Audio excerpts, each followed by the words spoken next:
Welcome one, welcome all to the greatest show of them all. It is the NFC East Mixtape, which you can listen to wherever you get your NFC East blog podcasts across the SB Nation universe. You can also watch this on the Bleeding Green Nation YouTube channel or the Blog on the Boys YouTube channel, where you will see the bright, shining, beautiful faces of myself. I am RJ Ochoa from Blog on the Boys. He is himself, Brandon Lee Gowton from Bleeding Green Nation. BLG, welcome back home.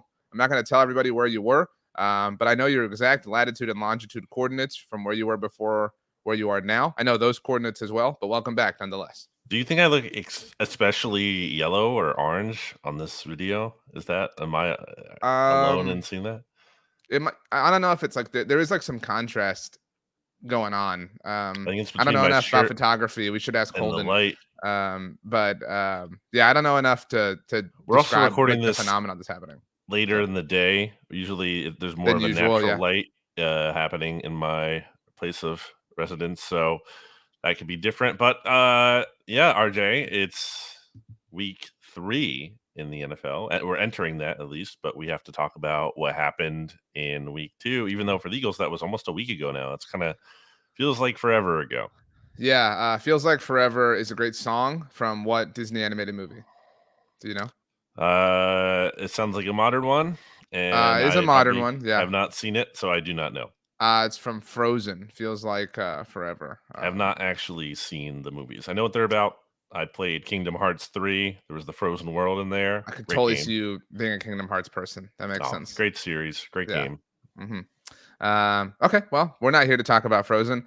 We are here to talk about the NFC East, or as some people are fraudulently calling it, Brandon, the NFC Beast. That is a name that we came up with here on the NFC East Mixtape. The division is 7-1 combined aggregate this season, with the only loss coming within the division when the Cowboys blanked the Giants 40-0. But outside of the NFC East, the NFC Beast rides again. It's really important that people recognize that we invented that name. And there's a lot of claims out there that we didn't actually do that, but all of them are wrong. Yeah. I mean, look, Antonio Gates played basketball in college. Ryan Fitzpatrick, friend of SB Nation, by the way, who I interviewed last week, went to Harvard. And the NFC Beast is coined here on the NFC East Mixtape. So that's all I really have to say about that. Well, let's go ahead and get to it. We do go in divisional standing, which did change despite the fact that every single team in the division won last week. That's just kind of the function of the tiebreakers at this very, very early point in the season. But the Dallas Cowboys, of course, finished off there. I've been saying this forever. Sinatra style start to the season. New York, New York. Yeah, I know. You already did that. I already did that one. 30 they had to finish it because before it was just New York, you know what I mean? But now it's New York, New York. 30-10, the final score over the New York Jets. The Cowboys, kind of the talk of the town right now. Number 1 in DVOA at the moment, number 1 in point differential, number 1 in turnover differential. They're leading the way. It's only 2 games in, but obviously Cowboys fans are really excited with what they've done. The fact that they've blown out some really bad teams. They caught the Jets, as we talked about last week, obviously on the heels of a really, really rough Monday Night Football game to open the season. My interest in that game, certainly, and I'm sure I'm not alone in this, definitely went down once Aaron Rodgers got hurt. It was like, well, that's really not the same thing. If you'll allow anymore. me to interrupt you for a moment, Brandon, because I know I'm appearing on the BGN radio side of things with this show. That's the function of the NFC East Mixtape. But my experiences on, that side of things here across enemy lines, so to speak, has been with our friend John Stolness. All right. And I wanted to shout out John Stolness because he tweeted on Sunday morning, the Cowboys are going to lose to the Jets today. So might be alone. That. With all due respect to John, I'm just saying you might be alone in your interest waning. That's all I'm saying. John thought it was possible, and I was not done. You just interrupted me a couple. Well, I had to. It was my an important interest level. It was never a challenge, but I will say the Cowboys deserve credit for doing what a lot of teams have not done in the NFL early on this season, and that is look like they're kind of a well-oiled, well-rounded machine. There's so many teams out there, which is in part why we'll get to the Eagles later. I think some of their struggles may have been overblown because it's like, who are the teams that are just looking flawless in every way and great and everything is just perfect for them and it's a cakewalk? It's really just a couple right now, and it's a long NFL season that can change, that can stay the same if the Cowboys can find staying power. But give the Cowboys credit for doing exactly what they should do against 2 inferior opponents and not just manage to scrape by against them, but to blow them out, to dominate them, to make it really not even a game. I do think it could have been a little bit more interesting early on if Sauce Gardner holds on to Right. a pick six that Dak threw, and then maybe that changes the vibe of things early on. But ultimately, I mean, look, I think we were talking about like the Jets need to make a trade at quarterback. It's a whole different topic, but like Zach Wilson just is not cutting it. They're not going to do anything serious. They're a very unserious team with Zach Wilson as their quarterback, but still a very good win by the Cowboys. Micah Parsons looks pretty unstoppable. And there's every reason to believe right now that Dallas is like the top team, or at least, maybe you can argue if the 49ers are ahead of them, whatever. But I think in my power rankings on bleedinggreennation.com, I'd have the Cowboys number one. I think everything you said is really fair and really objective and really rational. And I think that Dallas and San Francisco are the only, to answer your question, only two teams or only teams that have looked without flaw right now, right through 2 weeks, which is a very, very small sample size. But every AFC contender has obviously, had stumbles. Some of them have even had losses. Some of them are even winless. The Eagles just have looked a little bit sputtery so far, but still boast a 2-0 record, which is impressive given that they haven't clearly played their finest football to this point. But yeah, I mean, the Cowboys, you're right. I think there was like a collective sigh of relief, obviously, that the pick six didn't happen. That would have given the Jets the lead. And perhaps, the whispers like get a little bit louder. You use the word vibes, obviously, would have changed. But I mean, this was a kind of cruise control victory for the Cowboys. The defense showed up, and I don't really put a lot of blame on Zach Wilson. I agree with you. He finished the day with 3 interceptions, but, about 4 minutes into the fourth quarter, he did not have any, and they were down 27-10. And so it really was just, it was a tough spot for him to be in, you know what I mean? And so, again, I'm not arguing for Zach Wilson, but I do think that the Jets are kind of this sneaky team relative to the NFC Beast, because the Cowboys caught them obviously in this week where they were, still dealing with this. Do they trade for somebody? Do they sign somebody in free agency? But does that change the kind of complexion and the chemistry of this team? Are the Jets then a squad that's able to kind of hold it together and beat teams like the Giants or Commanders or Eagles, who they will play across the rest of the season? I don't know. But my point is, it's hard to imagine them playing worse than they did on Sunday afternoon at AT&T Stadium. The Cowboys offense, we finally got to really see, because, week one didn't really offer an opportunity for that. And we saw, you and I were talking before we started recording about the Chargers and how I locked them up on TGI Football. And did you watch any of that game? I know you were busy, obviously, because you had the weekend off. No, was that what slot was that in again? So that was the noon slot, and it went to overtime. No. And Mark Schofield did a great job of kind of talking about this on Monday Football Monday. But so the game goes to overtime. The Chargers get the ball first. And first 2 plays, just are like going downtown. Like they're trying to like stretch the field, and it's like, dude, what are you doing? And then on third down, they get nothing. They literally gain 0 yards. They're 1 offensive possession overtime. They lose the game. And Mike McCarthy's offense seems to be I don't want to say complete and total opposite, but it's about putting his skill players and his athletic players in positions to win and to succeed. And we saw Dak Prescott take a lot of that low-hanging fruit. That was a big compliment that we gave to Shane Steichen and the Eagles offense last year, just kind of, again, putting these players in positions to win. And there's value to that low-hanging fruit. And this was a really efficient performance from the Cowboys. And even then, there's, I think, 19th in offensive DVOA right now. They were without Brandon Cooks. They're still without Tyler Smith. But they did enough. And everybody, I would say the doubters or whatever, kind of, bemoaning about the red zone deficiency. They were the number 1 team in the NFL in red zone conversion last year from a touchdown perspective. So I don't think anybody's really panicked. It just wasn't a game where, they needed to really flex. And that's the difference. I know your interest in this game dropped off, but after the Micah Parsons fumble, the Cowboys got really conservative. And Tony Romo talked about on the call on third down that none of the receivers even ran to the sticks. And he was like, what the hell are you doing? And I think the Cowboys were just, comfortable to not get in their own way, to not mess it up, to not do something that would invite the Jets back into the game. They took the free points off of a turnover. And that's the difference, that we're talking about, again, with a very small sample size. It's the difference between the Cowboys this week and the Buffalo Bills to some extent, where that's a great point. They found a way to lose that game. All they had to do with all Josh Allen had to do was not turn the ball over. He could have been just like, totally mediocre, but as long as he took care of the ball and the Bills were able to punt in that game and, take possession and not give the Jets life like they did, then the Bills probably win that game. So that's the difference there. I will, going back to the almost pick six on a like credit to, or not credit, but like on a fairness regression point in a positive way, that's the other side of Dak Right. leading the NFL in interceptions last year. Like he's probably, we said this going into the season, probably due for some good luck in some certain instances. So that's how you see it manifest, and then in a big way in that case. But that's the other side of the coin to having the bad luck last year. Kind of evens out in the bigger sample size. So for as much as I'd love to, be here criticizing the Cowboys, can't so far. Again, I'm not gonna hold the opponent thing against them too much because style points do matter, and the way they've defeated these teams so soundly, there is absolutely something to be said for that, no matter who they play. Now, that being said, once you see like a bunch of games like this, it's okay, yes, but like let's actually see the higher quality opponent and let's see what that game looks like, because that's something we have yet to see, and that's not something that the Cowboys can control. They can only play who's on their schedule, as people like to say, but that will be the big fun thing to look to next. We'll obviously pick games for this week, excuse me, at the end of the show. But Dallas opened as 12 and sorry about that. The orange soda is getting to be 12.5-point favorites against the Cardinals this week. It's down to 12. They have the Patriots at home next week in Zeke Elliott's return. But then they're on Sunday Night Football in San Francisco, and that's the game that everybody's obviously really looking forward to. And even then, the next week they visit the Chargers on Monday Night Football. And so can they contain the offense that we know exists that isn't translating into wins for the Chargers right now? But it's that California swing that's going to be really interesting. Last thing on this game, I don't know if you knew or saw, Tony Pollard hit a career high, in carries, 25 carries for him, and he was actively involved in the passing game as well. Speaking of, Tony Pollard will be a guest on the Blog on the Boys network throughout the Blog on the Boys universe on Thursday, and he said that he was aware of that when I asked him.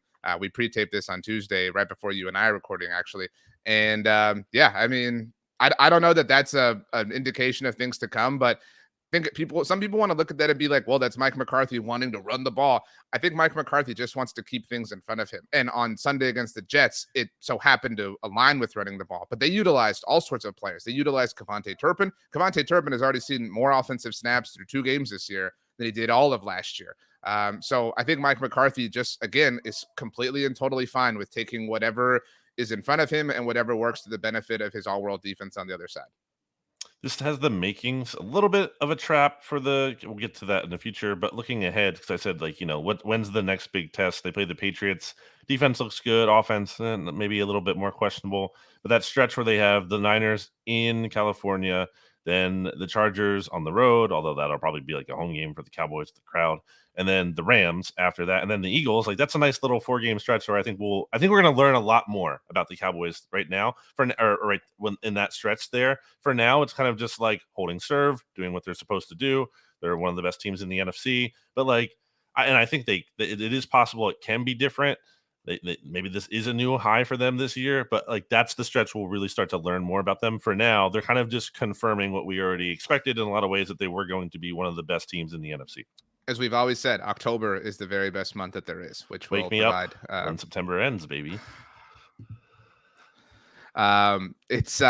This comes out on Wednesday, so it has almost been a week since the Philadelphia Eagles did not cover. I took the Vikings in all the pools that I'm in. I think it was 7.5 or 6.5, depending on where you looked. And Philadelphia won 34-28. Was a little tight, but holy crap, DeAndre Swift had a billion different yards. Kirk Cousins had a big game. And man, the Justin Jefferson. I mean, had a big game. It's okay to say it. He was clearly not as good as the box score looked, but yes, he played relatively well. The beginning of that game was in no way on Kirk. Like, the beginning of that game was the Eagles offense, like, kind of sputtering.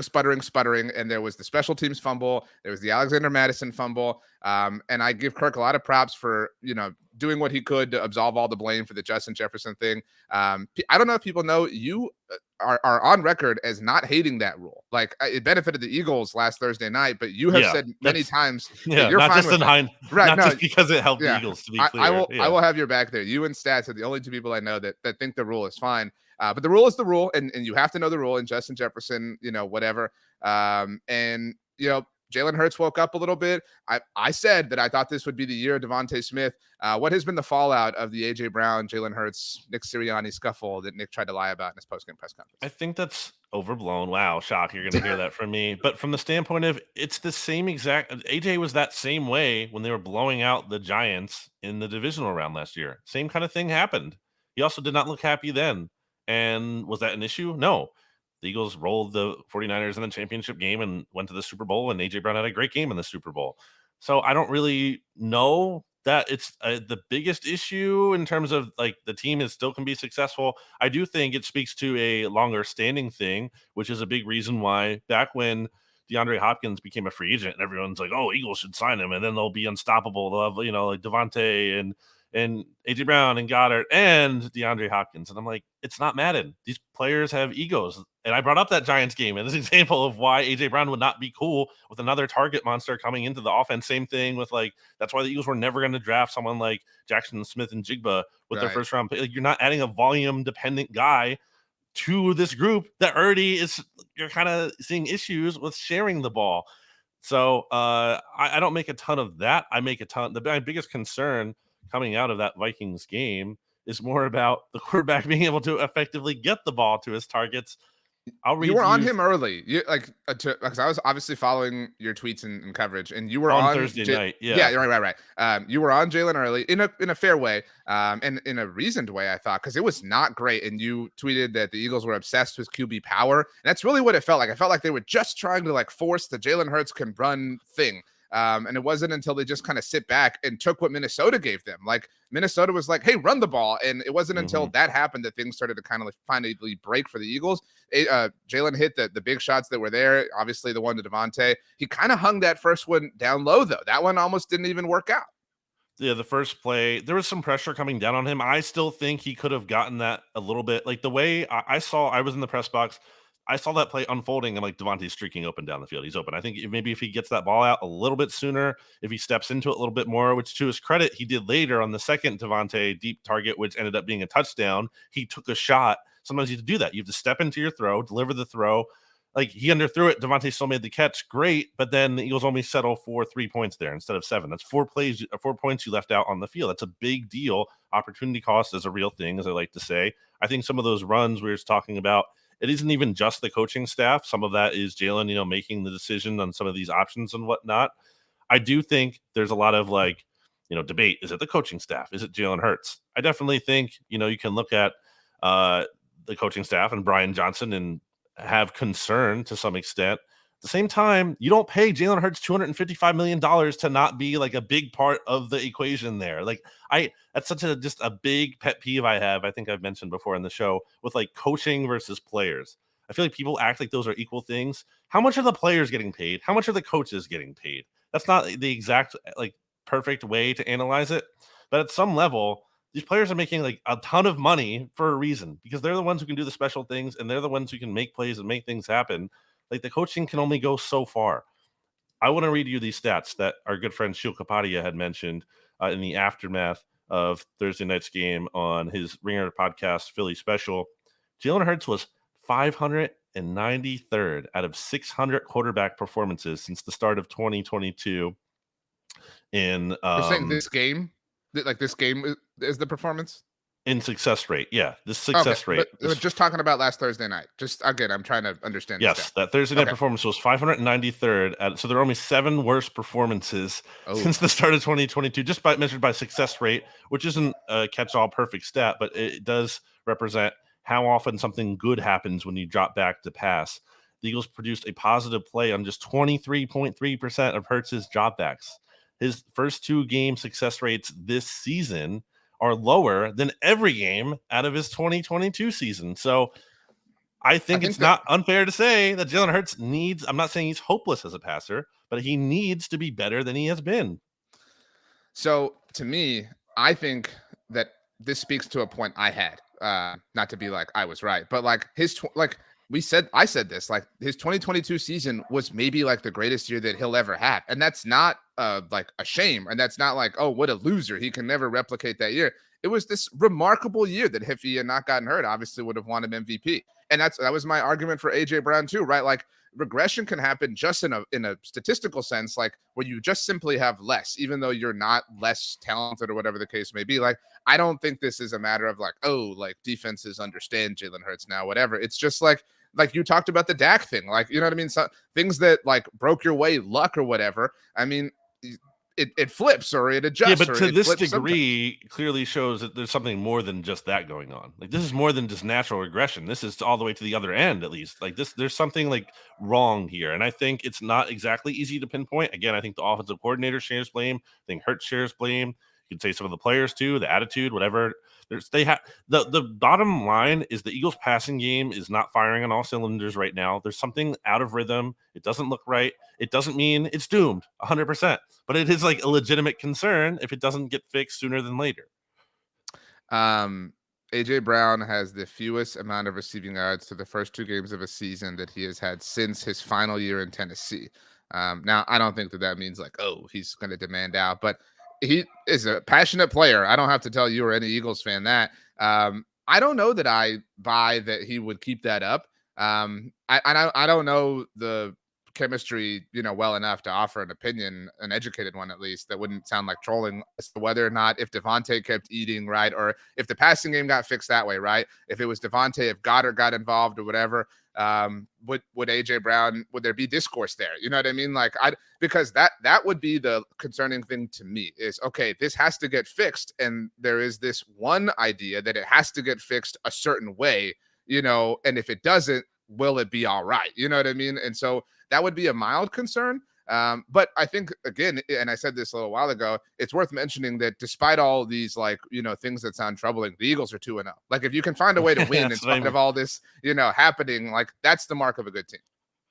For sure. And now, they've won 2 one-score games now, and one-score games, as we know, as the Vikings now can attest to, and the other side of that being 0-3 in the 2023 calendar year, in those one-score games. Can't Can I always interrupt sustain you that. quickly?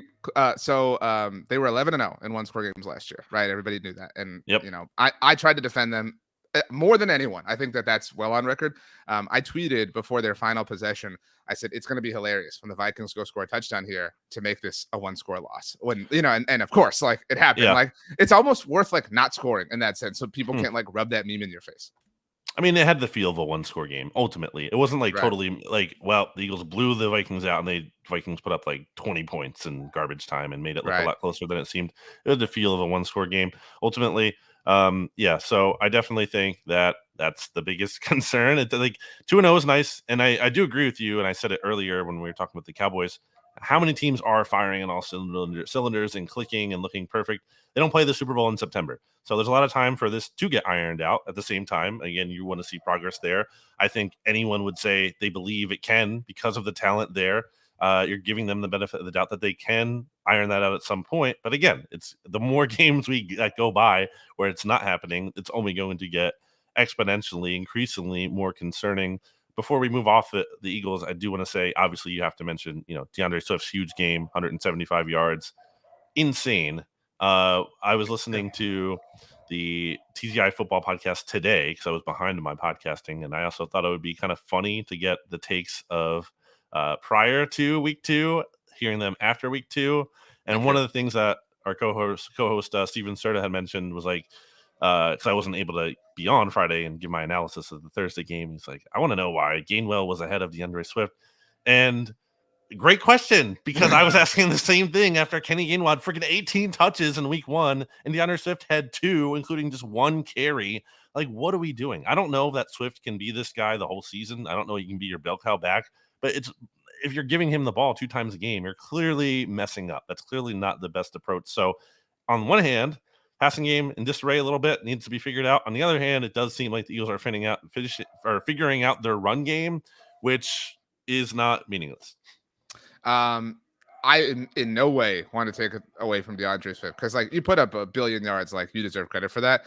And I'm not trying to like cope and make up for Kirk Cousins, but again, it's like, well, yeah, like, if they're just gonna let you run for 6 yards a carry, like, why wouldn't you? Like, what are the Vikings doing? Like, what is Brian Flores doing?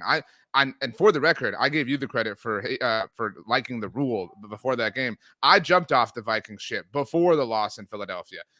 No pun intended on the ship thing. But I can't wait to see where Kirk Cousins winds up next year. Hopefully with a team that's this year. It should be this year. The Jets should trade for him. If you're the Jets, why aren't you trading for him? And also, it'd be funny because the Eagles then play him in week 2 and week 6. It would be hilarious if he wound up there, given, I don't know if you remember, that's the other team that courted him in 2018. Yeah, I do remember that. Those were the 2 teams. And so, some things just kind of wind up going full circle that way. It would be a crime if you never played for Kyle Shanahan, like after everything we've been through as NFL fans. That'll happen at some point, but Right. not Okay. now, probably. Let's take a very, very, very, very quick break to hear a word from our sponsors. Brandon, while we were gone, you told me what you did on your plane ride on Tuesday. I played this app. I mean, not a sponsor, but it's called, what's it called here? Drop Flip. Cut the You ever rope. played that one? Wait, what's it called? Drop Flip. Drop. It looks Flip? like this. This level's been really hard. I mean, you can't see my phone. We're only because of the seeing way. white, yeah. Yeah. But anyway, it's like you, I can't really describe it. You kind of have to just play it to see it. But anyway, that's what I was doing. Also, I was playing Minesweeper too. On your phone? Yep. Are you a big games on the phone person? Generally no, but on a flight, sure. Last question on this subject. Are you a big Game Pigeon person? You play the Game Pigeon games with people? The iPhone games you're talking Yeah. about? Yeah, I'm really good at Cup Pong and the word games, as you can attest to, because I beat you in those all the. I mean, those are pretty. Honestly, those are probably pretty even matched. You have certain ones that you're better at than I am, Right. but I think same goes for me against you. Anyway, I really don't like the one that looks like a Scrabble board where you have to move the pieces. Like the reason I like the search one is because like it's such a smooth, physical way to play. So I like that a lot. But yeah, whatever. Okay, the Washington Commanders came back from a 21-3. I don't mean to make this about the Cowboys, but remember when people thought that Sean Payton was a much better option than Mike McCarthy? Like, remember that? Oh man. 21-3 was the deficit that the Commanders face, and for real, serious props, like serious kudos. You cannot overcome that without legit coaching, legit quarterback play, a legit pass rush. They had all those things in Denver, and they almost blew it with the crazy Hail Mary tip ball, and you can argue that there should have been a penalty on the 2-point conversion, but this was an impressive rally nonetheless. Like, again, I think they deserve a round of applause. They are undefeated in the Josh Harris era. It's really making a difference. Clearly, I mean, that was crazy. That I was watching that at a bar on Sunday evening, after late afternoon, early evening, and I couldn't believe it was caught. And I'm like, and then once they don't get it, I'm like, how do you not get it? How do you not get it if you end up making the Hail Mary? It was so sad. I think James wrote about this at .com, but if you were a Broncos fan, would you have rather them not caught it? Like, you know what I mean? Then, like, see, I've been thinking about this recently. There's a lot of like, well, I'd rather almost just get blown out. That I don't think that's ever true. I don't think anyone ever feels that way. There's no way in a blowout you're thinking like, wow, I'm so glad we're not in this game closer and then losing. No one's ever thinking that. That's such a lie. That is such like a hindsight or whatever kind of bias you want to call it thing. That is just, it's not true. I think it can potentially be true based on the circumstances of your team. So like the Broncos are this like joke, right? That everyone wants to kind of line up and take shots at. So like, when it's just the next one, that is annoying. So like, I'm with you that I think Jets fans would have rather lost like the Broncos did, but I don't think that Broncos fans are happy with their situation, which again is a much bigger deal. But this is about the Commanders. Sam Howell. Well, it's relevant that we're talking about a Broncos team that I think the vibes have not really changed. I think the bad vibes from last year are very much the 2022 Broncos or the 2023 Broncos do not seem all that different to me than the 2022 Broncos. No, and they similarly to how the Colts, again, I'm not saying Carson Wentz wasn't fallible for his time there, but he wasn't the only problem, which was my take, all of last year. And man, they just Carson Wentz, who's currently unemployed. Okay, but again, like you agree with me, and ultimately did agree with me that Chris Ballard and Jim Irsay and Frank Reich, they threw him under the bus. And the Broncos did that with Nathaniel Hackett, who obviously had his flaws, obviously is a certain type of person, but like he was very clearly not the only problem there. And I don't think that Sean Payton is infallible for what's happening there. But again, this is about the Commanders. So Sam Howell went 27 of 39 for 299 yards, 2 touchdowns. Terry McLaurin caught one of those. Logan Thomas, the other. Brian Robinson had another impressive day, 87 yards, 2 touchdowns. And again, the pass rush is kind of working for Washington right now. I don't know that I believe in the sustainability here. There are some fraudulent 2-0 teams. I would say the most are Washington, Atlanta, and Tampa. But still, like, give them credit. Like you said about Dallas, you can only play who's in front of you, and the Commanders, a 21-3, deficit overcome is impressive, whoever it's against, even if it's, especially if it's on the road like this one was. You do power rankings, right, for Blogging the Boys? That's correct. Where do you have the Broncos? Let me see. I had the Cowboys number 1 too, by the way. Just for the record, I have Washington. Hang on, I'm scrolling. I have Washington 16th. I don't know where you have Washington. And I have Denver 29th. Okay, so and where do you have Arizona?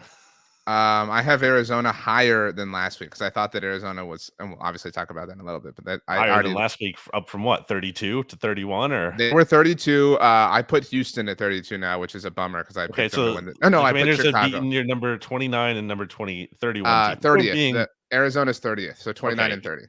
Bottom 3, bottom 4, bottom 5 kind of teams that they've beaten, for sure. So we talked about this a lot with the Dolphins under Brian Flores. What was it? They won like 8 games in a row to finish the season. And were they? Well, I'm just saying, they fell into a 21-3 hole. Like, that's my point. Like, they should be criticized for that too. So to set you up, I just wanted to be like, well, you're being hypocritical because you gave the Cowboys credit for beating up on week. Yeah, but again, I said style points matter. How the Cowboys dominated those 2 teams and really weren't even competitive games in for portions of the games. That's not the same thing with the Commanders here. They're getting by these teams. Credit to them for getting by. But I also think you're talking about 1-score game sustainability. Like, obviously some things go their way. The last call of the game obviously went in their way in a big way. So I don't really think the needle has moved yet. Still, I'm still using that phrase for Washington. I'm not more scared of them than I was. I do think this was a nice win in terms of enjoyability for a franchise that feels like it has a fresh start and they haven't give you a lot to enjoy. But what does this win really mean in the bigger picture? Does it really mean things can be different this season? I still don't think that. I think that it's just a fun experience that doesn't translate into a whole lot of meaning other than maybe, maybe there is something to Sam Howell there. Not enough to, be the next great elite quarterback, but maybe he's enough to be enough right now. I think it was definitely the right choice. I doubted it. It seems silly. But in hindsight, I'm upset that I didn't give Ron Rivera credit, even though I don't really give him credit for much, but for doing the thing that we always say, right? Like, hey, play the young guy. You know what I mean? Play the development. Like, you never know. You know what I mean? You could uncover something. Like, so kudos to him. They have clearly found somebody who is like capable of starting games in the NFL. But that being said, I will give them credit for being 2-0. On a personal note, and obviously on a biased note, I'm very happy that, these 2 wins will push them out of Caleb Williams, Drake May, territory next year. Exactly. Right? That sounds silly, but like these 2 wins will matter for that. Beyond that though, it's not midnight on the clock for Washington. But it like the bartender has been like, okay, you don't have to go home, but you got to get out of here. Like, the lights are about to come on. Everything's about to kind of wake up for them because they have Buffalo on Sunday. Yeah. Then they're in Philadelphia, where they won last year, just for what it's worth. Then they have Chicago in a Thursday night game that's going to be riveting. That's easy, but the next 2 is really the big stretch for them. But then at Atlanta, which is a little bit tougher than I think we anticipated. At the Giants, which I don't know. I mean, we're about to, roast them, I imagine. Then Philly at home, at New England, at Seattle, the Giants, at Dallas on Thanksgiving. Like, this is the moment to sell the stock, right? Like, enjoy this week. But, for Buffalo played down to the Jets to the point you talked about earlier. So you never know. It's the NFL, blah, blah, blah. My point is I will give them props. But I'm not ready to say that they're a wild card contender quite yet. Well, yeah, it'll be easily undone if they go 0-2 against the Bills and the Eagles. If they go 0-2 against the Bills and the Eagles, where do you really feel like you ended up there? Like, do you feel great? Let's move on. The New York bad at football once again Giants. I had a great tweet. It didn't get enough love. I thought it was an awesome tweet. So you were busy. You said you were at a bar. The halftime score in this game was 20-0. So I tweeted that they were on pace to lose 40-0 for the second straight week. I thought that was really funny, and it didn't get a lot of love. But the Cowboys are playing too, so people were kind of well. Everyone else is wrong, and you're right, clearly. Right. 31-28, the final score. Again, 20-0 wasn't even the biggest deficit that they faced. It got up to 28-7 against I don't hate Jonathan Gannon the way that you and your cohorts do, but against one of apparently the more ill-equipped head coaches, who's in a tough situation, I think we should give Jonathan Gannon that tiny little bit of grace. Against a starting quarterback who literally was not on the team like 3 weeks ago, against a group of skill position players that if you could trade for one, would you? If you could swap any skill position player on the Eagles for any member of the Cardinals, maybe Hollywood Brown. Right, like if you're Alameda Zacchaeus, Yeah, like instead type of thing, Kes Watkins, sure, or whatever. Yeah, okay, so fine, but like for the most part, and you love to play this game. Can you name a defensive player on the Cardinals that isn't Budda Baker, who's on injured reserve now? There's a couple former Eagles on there, so I can. But if you're taking those guys out, one of Kayvon Wallace, who led the Cardinals in tackles in this game, was only cut by the Eagles during final cuts. He didn't even lead the Cardinals in tackles in this game. So I thought he did.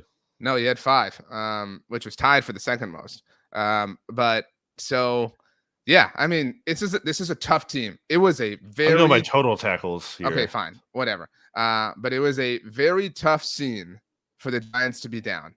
I know Daniel Jones had an impressive second half statistically.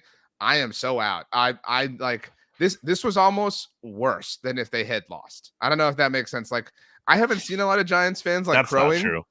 I mean, whatever, but I haven't seen a lot of Giants fans crowing. I do think that they've been kind of humbled and not important, but more than that, rattled. The Saquon injury is now a thing. Brian Dable said on Tuesday it's possible that they play because they play on Thursday night and that he plays in that game. Yeah. They're staying on the West Coast to play the 49ers. Like, dude, it is really, really, really tough right now for the Giants. They were down what? So they were down 20-0. But then the margin grew when it was 20-7. They went from 20-point deficit to 21. That's my point. So they were down what, 60-0 or whatever on the season at that point. That's so. They were bad. Down 68-7. 60. Like, okay, that's. But terrible. at halftime it was 60-0. To your point.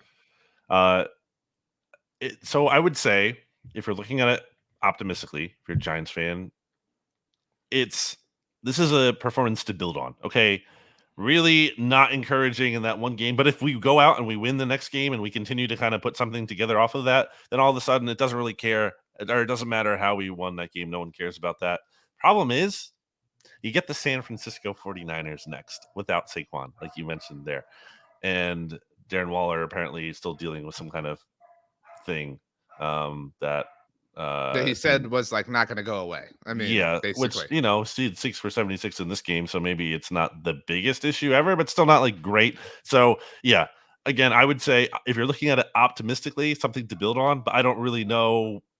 I mean, if the Giants beat the 49ers, like great, then yeah, okay, I am buying. Yeah, it was for a sure. Tough start, and they found their footing, and now they are heading in a direction. But I mean, like, it's just a very big if right now. So also, not that this like really matters, but it kind of does right now when we're still, we're all, I think the reasonable people are kind of being willing to be patient to really make our hard takes as far as, the NFL season, because we're so early. These next 2 Giants games are at San Francisco and then against Seattle. Both of them are on prime time. It's the same thing as the Commanders. It's like, show us. This is like the show us stretch here. No, but that's what I'm saying. Like, if you're bad and if you're like, so right now everyone kind of thinks you're bad, right? Like, not a lot of people saw the Cardinals game. Everybody obviously saw the Cowboys game. But so right now everybody's like, oh man, these dudes stink, whatever. So you go out, you get blown out by the Niners. Well, they really stink. They stunk on Thursday Night Football. Then you get blown out on Monday Night Football against the Seahawks, who looked much better, obviously, last week. Then it's like you're 1-3.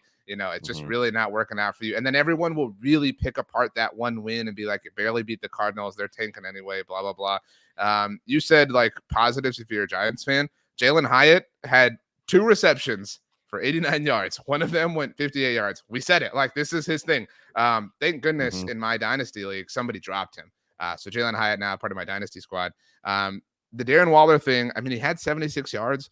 But see, like, it's so like some of these feel like empty calories, like what the Giants did because they were in such catch-up mode. So I guess I'm still not like ready to say that they're like completely done, but dude, it's getting dark really early. And have you seen the video of Brian Dable, like the Zapruder film breakdown that there's I don't know who did it. It's not on my screen anymore. Somebody's breaking down whether or not he's actually calling plays. And like from the sideline or whatever. And so that's kind of weird. Like this just has gotten about as bad as it could possibly get, about as fast as it could possibly get there. Who do you believe in more the rest of this season? Or who do you think is going to finish in third? Do you think it's going to be the Giants or do you think it's going to be the Commanders? In terms of, obviously, we could go through and win and loss right now. I'm not talking about that. I'm just talking about from what you do know about their schedule coming up soon and also like the vibe and also the fact that, I mean, the spot the Giants are in, they also have already lost a division game, whereas the Commanders have not done that. I'll answer that two ways and say that I am more worried about the Cowboys Commanders games than I am at least the remaining Cowboys Giants game. Well, that's easy to say. Well, I know, but that was honestly true. Not true, but I was at least kind of thinking about drifting that direction before week one. And some of that is that we talked so much about like how Dak owns the Giants. The Cowboys have had like moments of struggle against Washington, even at full health. Now the regular season finale last year was kind of weird, but still, like, there have been times where Washington has played them tight, like, throughout the Dak Prescott era at least. And if I had to pick who's going to win those two games, I'm picking Washington to win both of them right now. I don't have any faith in the New York has played one kind of not mediocre half of football. You know what I mean? Like and like, I know we sat here and crapped all over the Broncos, but like, who's a worse team, Denver or Arizona? Probably Arizona, right? So while they both, embarrassingly fell down and overcame the droughts that they dug themselves, at least Washington's was to a better team. All right. You ready to preview week 3? I suppose. We have to go in chronological order, right? That's what we decided. So that means the New York Giants are up next after we just destroyed them. They are on the road, as mentioned, against one of the two teams who we agree looks most complete and most infallible in the 49ers, doing so probably without their best player on offense. So they are 10-point underdogs on the road. I mean, I don't know that we have to kind of offer a Giants take at this point. This is going to be an easy night for our buddy Stats. Just, enjoy the game, do your post-game show. Everybody go check out the Gold Standard Network, and, enjoy life at 3-0. I mean, I don't think the Giants have a chance here. Like, it's really difficult to envision how it happens. I don't know what the Giants' ceiling is realistically. Like, what can you say their ceiling really is? The iteration of this team, not just talking about like where they finish, but like the best version of them. How good can they look? That's unknown. If you want to be, again, positive, optimistic, although I don't really think it's that great. The floor, we've seen the floor. The floor is really, really bad. The floor is a terrible floor. It could be the worst floor of any team in the league, the way they looked in week 1. So that scares me. I am definitely going to take the 49ers outright. And why not? I'll take them to cover as well. Yeah, I mean, again, the fact that San Francisco has looked so good, I would almost take their line against anyone, right, at this point. I know it's 10 points, but, I mean, dude, like, I'm not scared of that. I mean, again, this is a team that was down 20-0 in the first half against a team that San Francisco is going to wax twice this year. The way they cover is it's like a low-scoring game. It's ugly. It's Thursday Night Football. Kind of gets mucked up a bit, but I think still, again, the 49ers come out on top. Okay, so we agree 49ers win this game. Giants will then fall to 1-2. The Eagles play on Monday Night Football. By the way, back-to-back weeks that an NFC East team is going to get a Thursday night game and then a Monday night game back-to-back. That's kind of weird. Also weird because this happened with the Eagles last year too. They played on Thursday against the Texans, and then they played against Monday against the Washington Commanders. It's a weird, which they lost, extended layoff. Especially Taylor Heineke bought. Remember, he bought those Jordans in the Eagles colors. Remember, he loved to talk. This is like your Harvard Ryan Fitzpatrick thing or Eagles Steelers Steagles thing. Weird, especially coming off of week 2. Like, it's been a weird beginning of the season for the Eagles. To go from week 1 on the road to then home game, Thursday Night Football to then long layout. So it could be a good thing if you're saying, okay, mini bye, maybe they can get some of these issues sorted out, but we shall see. They are what against the Buccaneers? The favorite.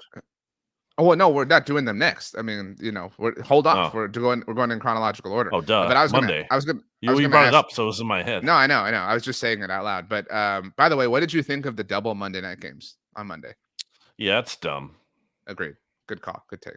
It's supposed to be an island game. We're supposed to all be able to gather around the internet and watch and talk about the same game together.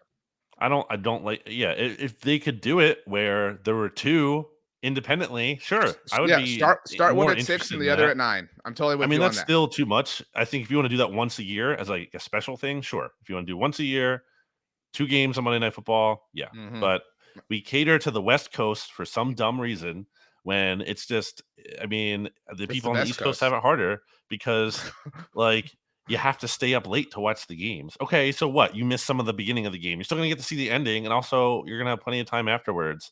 It's harder to get up early than it is to stay up late. That's a good take. The Washington Commanders are at home once again, and a reminder, undefeated in the Josh Harris ownership era. 6.5-point home dogs to the Buffalo Bills, who seemed to find their footing last week. Josh Allen didn't totally learn his lesson, still played a little bit of reckless football, but it obviously didn't come back to bite him. I'm really hesitant to lay the points because I'm that spooked in Buffalo. I will take the Bills to win outright, but I do think that Washington is plucky enough to cover. That's a lot of points for a team that just 2 weeks ago, I mean, really, really, really struggled in Buffalo. How much is it again? 6.5. That's not too many. I'll take the Bills. I think the Josh Allen volatility gets talked about in a negative way a lot. Understandably so, because you can see the downside of that. I talked about that as being a reason why the Bills lost in week 1. But I also think people, when you talk about it only as a negative, you're discounting what can happen against the Raiders in week 2, where he can absolutely just go off. But So it's not necessary like all the time. Sometimes it is, to your point, but like it's just, the Superman analogy that Dominic Foxworth had last week was so awesome and so on point. But I heard you say this on Monday Football Monday, I believe, on the SB Nation NFL show. So you should listen to that for the full thing. But I'll take the Bills here. Commanders, prove something to me before I'm giving you the benefit of the doubt with this. you're just so jaded against Josh Harris. I hope Allen Iverson is there, and I hope he's wearing a Commander's hat. Allen Iverson, famously a Cowboys fan. I know, but I was trying to think of like the Sixer that would hurt you the most that wasn't Joel Embiid, because I don't think the Sixers can hurt me any more than they have. Okay. By the way, this is a week where you can watch an NFC East team, if In you every want, slot. in every slot, because the Giants are on Thursday night, the Commanders are at noon, the Cowboys are in This is like the Arizona. most ideal podcast schedule for the Cowboys are NFC East. visiting the former NFC East team, but the Arizona Cardinals, not the Phoenix Cardinals. 12-point favorites the Cowboys are. It's a lot of points. I'll let you go first. NFC East teams 0-2 against the spread, against the Cardinals. That's true. Commanders couldn't cover. Giants couldn't cover. Can the Cowboys cover? Yeah, of course they can. Like, not really worried about it. Josh Dobbs against that defense, no thanks. The Cowboys have had a sneaky little history with the Cardinals. If you recall, and Josh Dobbs. So if you recall, Dallas went to Tennessee last year on that Thursday night game, the final Thursday night game of the season. And Josh Dobbs played for the Titans. Remember, they had nothing to play for because they needed the following week, the regular season finale, the win-in game against Jacksonville. So they had nothing to play for, and Dallas was at the time, still trying to keep shot for shot in the NFC East race. And they kind of had a little bit of a, tooth pulling offensive performance. Granted, that wasn't against Josh Dobbs, but yeah. So I mean, he's been, he had that moment that's got me a little whatever. 2021 in December, Dallas lost to Arizona at home. Remember, the Cardinals were frauding their way to the end of that regular season, but the one win they got was at AT&T Stadium against the Cowboys. That was the game that Michael Gallup got hurt in. And then the first game that Dallas played without Dak Prescott in 2020, the Cardinals blasted them on Monday Night Football. So again, kind of a weird recent history. But that being said, the Cowboys just look too impossible to bet against right now. So I'll lay the points. Go Cowboys. Okay. Monday Night Football. Speaking of the dueling games, we have another instance of this. So are you upset, Brandon, that you will not be able to watch the Rams-Bengals game? No. I kind of am. I'm a little interested in that game. I mean, Then like, I'll watch have it. it on, but I wish I could give both these games my full attention. I mean, I'm all right. I'll be okay. The Eagles are in Tampa. The last time, which, correct me if I'm wrong, they visited, was it the playoff matchup? The wild card round of the right, 2021 season, the 2022 playoffs. The Eagles are 5-point favorites. I haven't seen any. We're still like in the launch of week 3 as far as like, shows and, takes and content are concerned. I don't know that anyone's going to do that. I don't know, man. The Bucks are 2-0. Baker's playing great. Mike Evans looks amazing. I don't know that I buy into what Baker's doing here. I know the Eagles look off, but until they kind of get embarrassed or something, or something really bad happens, like losing a game, I'm still going to give them the benefit of the doubt. Would like to see the injury report. Have not been able to see that because it is Tuesday. It doesn't usually come out till Wednesday, but especially for the Eagles, it won't even come out until Thursday for this week. So kind of really need to see that before on both sides before I get a truly better feel for this game. The one thing that does worry me about this matchup is Todd Bowles has had success against Jalen Hurts and his style of play.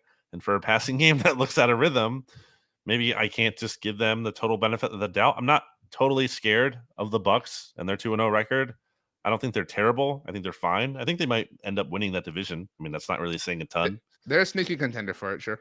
I think they could be the best team in that division or the most imposing team in that division. They might have, you brought up ceilings. They might have the quarterback with the highest ceiling.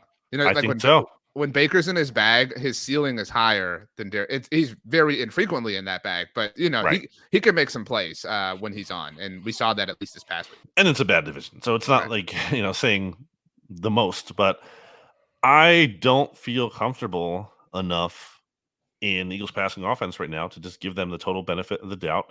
I think the Bucks can muck it up a little bit here. I think the Eagles win the game, but I will take the points for the time being, which by the way did work out last week. I took the points with the Vikings. They did That's right. cover. Eagles won. The Vikings did cover. So 2 games in a row where the Eagles do not cover, but they do win. Did they cover against New England? It was close, They right? did. Okay, but it was like 7.5 and they won by 8 or something like that. They were 3.5 point favorites. And they won by, was it 4 or 5? 6? They won by 5 points. Okay, so not super close, but so 1-1 against the spread this year.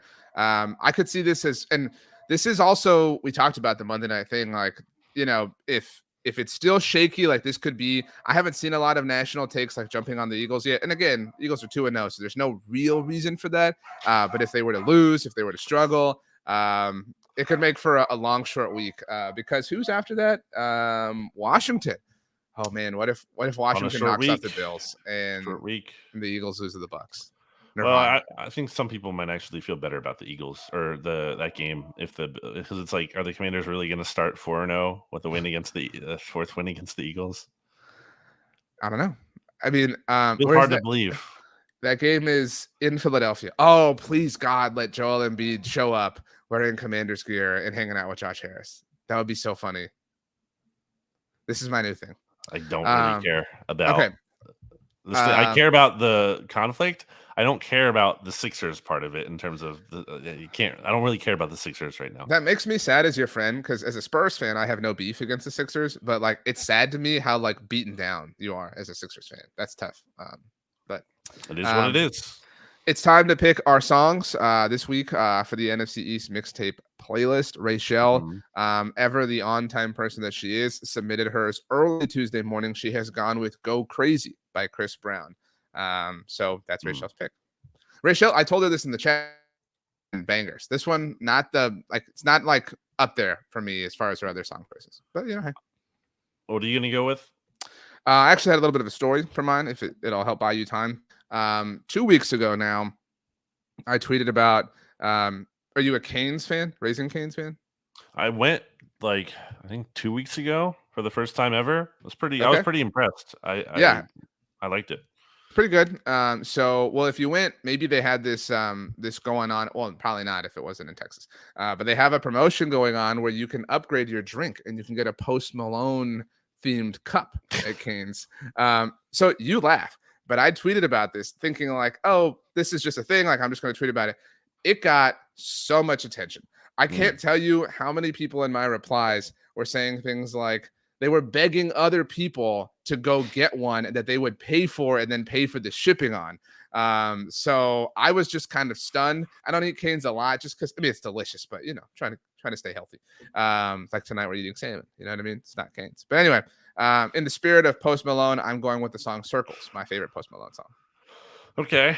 Good pick. Yeah, Raising Cane's definitely not a sponsor, but yes, definitely very good. I just can't I'm sure you've run into that before. Like I couldn't believe how many people were going rabid over these cups. I'm not shocked from a standpoint that I was going to say people, especially here in this part of the country, like their local stuff. Like if you could have some kind of, I don't know. If you could have like a Wawa Eagles cup, I guess you'd go line up for it. Yeah, and like Bradley Cooper's on there or something. You know what I mean? Right. Some kind of like local time. People love that kind of stuff because it feels just like unique to your region. It's something that's special as opposed to just any raising like national thing that could be any Right, part of the right. country. I think people like that, and I get it. That's Were part of you what a makes on this subject? Were you a big like McDonald's kid collector or toy collector the from the kids' Disney meals? glasses. Well, I remember having like the Disney glasses, I think, from them. There was the Disney. Definitely I the one I remember most prominently might have been Burger King. when the Inspector Gadget movie came out with Matthew Broderick. Oh yeah. They had all the pieces. Yes. Bless I her had heart. that. She would call and be like, "Do you have the right arm?" And like we would go to that McDonald's so I could build the whole Inspector Gadget. So I love used my to mom. go with my grandma when she would babysit me, and I think we ended up going enough to where we could get the whole Inspector Gadget. That was a lot of fun. That's a great. Come on, like that's a great idea, and just in That was terms of awesome. I for totally agree with everyone, you. like great Totally agree. Like, marketing, great mhm. integration. It's like everyone wins there. Everyone's having fun. Burger King Yeah, is making their money because they're getting all these kids to come back it's and back. It's just McDonald's. It it's a was win McDonald's, or not whatever. Burger King. The To be point very is, clear. it's a win for everyone involved. Yeah, it's not like I mean, like the collect them all bit is really cool in general. Like whenever there's anything that you have to collect all of, but like this was so cool because you almost couldn't play with it It was unless you had all of functional. them. Yeah, Yeah, it wasn't exactly. And just it like get them for the sake of collecting them. exactly. Okay. Are you gonna pick the Inspector Gadget theme? Is your song? I am not. I'm going to go with "Everyone Blooms" by the Front Bottoms, who I hope to see in Philadelphia. I think they're coming 2 weeks from. They're coming soon, and at the end of the month here, hoping to go there. But the some of the lyrics in that song, I'm not going to sing it for you, but they go that everyone blooms in their own time, and I think that is the theme of the NFL season. And some of these teams are not their fully formed selves yet. And that doesn't mean they're all going to get there. Obviously, there's going to be teams who don't end up being what they want to be, but I think some of those teams will be. The Bengals were 0-2 last year before they ended up going to the AFC Championship game. Is that the exception? Very much so. Are the Bengals also 0-2 this year? Yes, they are. And I don't know where they're going to go, but the point is that you've said it a lot, specifically when it comes to the Eagles. And it's funny to me, it's like everyone keeps having to say, yeah, but they're 2-0. It's like, if you keep having to say that, that does kind of speak to there being a concern. But at the end of the day, it's also true that they are 2-0. And that's a very, I mean, just seeing, I was so part of where I was watching football with my friends, and their favorite team lost and just devastated. It was like they might as well have been like 0-17. Like it's like the whole season's over. So yeah, I'd rather be 2-0 than that. That's the thing. Like all of the you're referencing the Eagles, but like whatever. Like all of these problems or issues or whatever are much easier to bear and figure out when you're 2-0 as Hmm. opposed to being like you would not swap places with the Bengals. You know what I mean? No, Or even the Chiefs, right? Like do the Chiefs are they happy they're 1-1? No. Like you know what I mean? Like like being 2-0 will matter if you lose 4 games in a row or whatever cuz you know what? You'll be 2-4 as opposed to 0-6, right? Like like think about the Chargers. The Chargers had such promise. I don't know why. I'll never get it. But like, they're already like deeply behind the 8 ball because they're 0-2. It's not quite a kiss of death, but it's a much bigger deal than it seems like. And that's not to quote all the statistics and everything, but like it's a whole. Like it takes multiple weeks. I think it takes like more than half a month to get out of being 0-2, like to get on the positive side. who did the Chargers play in week 1 again? They lost to the Dolphins with all the points. Well, then who And they lose to in this week? the They lost Titans. to, so they've lost to like 2 teams that could be like, they could be jockeying with for a wild card position with. And like, yeah, so those like, it's not just that they're 0-2, but they've also lost to 2 teams that could impact their playoff race. So yeah, very much could always be worse. They play the Vikings this week. Well, I can't wait to talk about this on Friday, but you could totally see them losing that game, right? Like, and then they play the Raiders. And so, like, again, like, are you willing to say, like, oh, I would 100% take the Chargers over the Raiders? You can't right now. Like, the Brady looks awful. You know what I mean? So, like, just like, again, crafting a hypothetical. You're 0-4, then they're on a bye week. So then you have to sit on that for a week. And then after that, you get the Cowboys. I mean, and what if you lose and the offense of the Cowboys, like, is awesome and Kellen Moore stinks? And then it's like, oh, we got the bad part of this, So, it's a tough time of year, but it's the best time of year. I stayed up till 1:30 on Saturday night watching the Colorado game. It was awesome. I couldn't make it. I watched the first half, but I was very tired. Well, East Coast being the worst coast, tough situation. But all right, let's get out of here. And as we do, Brandon, tell us your favorite thing that is East that can't the coast or the NFC. That's a good one. The best thing that is East that can't be the coast or the division. Yeah. East. East Lansing is coming to mind, but that's not true. Can I say East Side? You can, but you have to say it in a funny voice so we can end on that. No, I don't want to say that either. I'm gonna say East. Oh, well, how about where I was over the weekend? East to Boston. I will say that it's in the what's it called? Like not an acronym, but like the little thing to remember the directions. Never eat soggy waffles. It's the best word of those four. Like never eat soggy waffles. So it's the word eat. There's that.